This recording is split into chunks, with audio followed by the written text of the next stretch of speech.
I'm Jeff Rybak, still running for Executive Vice President of the Ontario Liberal Party, still making videos about it up until the AGM in Hamilton.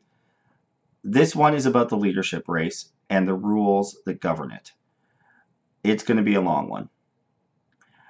As of right now, Ontario Liberals choose a leader at a convention of delegates.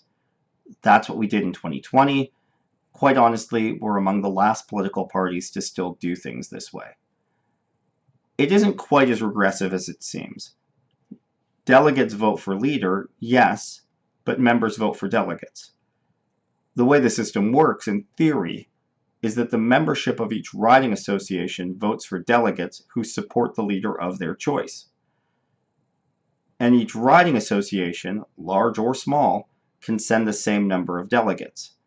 So that does mean that one member's vote in a small riding, say Northern Ontario, effectively counts for more than a member's vote in a large urban riding, like Brampton. Each can send 16 delegates, whether 500 members vote or 15 members vote. This is an important detail for later. There are a few notable problems with delegated conventions. First, there are a lot of ex officio delegates, people who get a vote just because of some position they hold or held. Right now, there are potentially hundreds of votes there, and it does lend a sense that insiders are making the decision rather than members or even delegates elected by members. Second, even when members choose delegates for this or that leadership candidate, the delegate still has to attend the convention at considerable cost. Sometimes, frankly, the campaign is paying their way. What that means is even when a leadership candidate has support on the ground, even when members have voted for them, they also need money and logistics to turn that support into a vote at the convention. Not every candidate has that equally. Effectively, this advantages candidates who have more money, and I think we can all agree that's a bad thing. There are advantages to a delegated convention too. Partly it's just the drama. It's a good event that can drum up coverage for the party. When there's some doubt about the outcome, and if no one wins on the first vote, there can be a lot of maneuvering on the floor to seek second-round support. Really, that just reinforces the power of insiders in the sense it isn't members making the choice at all. But every political party wants media coverage. And if that coverage drives the sense that we're choosing our next premier, so much the better. In place of this current system, the proposal is for a system generally called one member, one vote. This is a system where members vote directly for their choice of leader.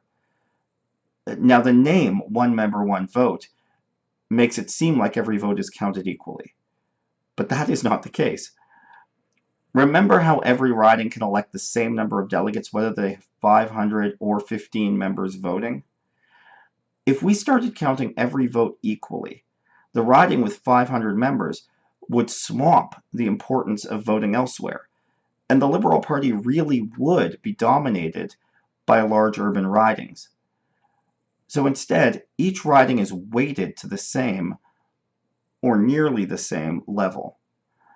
It works on a point system, so that voting in each riding is worth a total of 100 points, allocated based on the vote percentages in that riding. It may strike some people as unfair that we're doing things this way, but it's important to remember we have always done things this way. In fact, it's the one thing that isn't changing.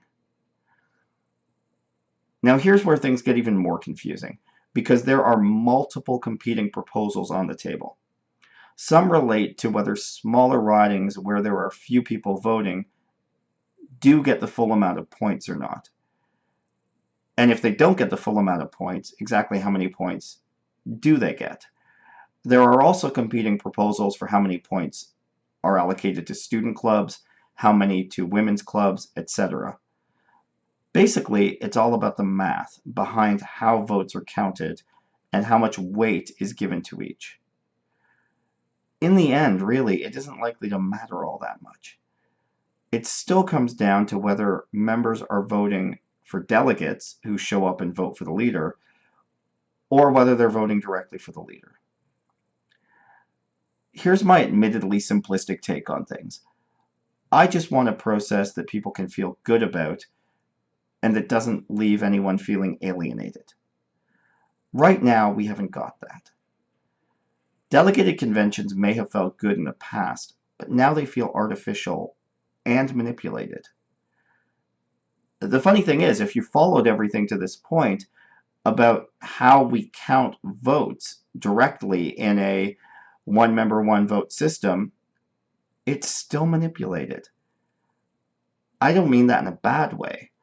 I just mean most people probably feel like all votes are counted equally and they participate on that basis.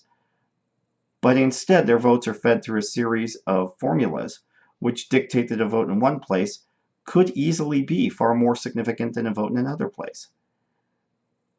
And that's just the way it is.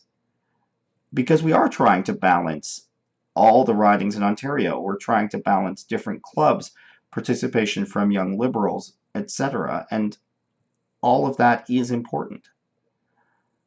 In the end, direct voting, one member, one vote, whatever you call it, is a better system just because it feels better.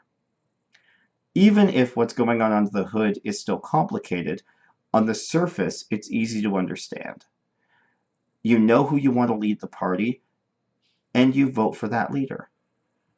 And then whoever wins, we all go out and we kick Doug Ford's ass, because that's what this is all really about. Remember, at the AGM in Hamilton, it's going to take a 2/3 majority to make this change, or any constitutional change. That's not easy. Hopefully folks will understand it okay. Hopefully they'll be able to navigate the multiple votes that will go into this. And hopefully we don't get too bogged down in the details. If this has been informative for you, as I hope it has been, remember I'm running for Executive Vice President. And stay tuned. I'm not done yet.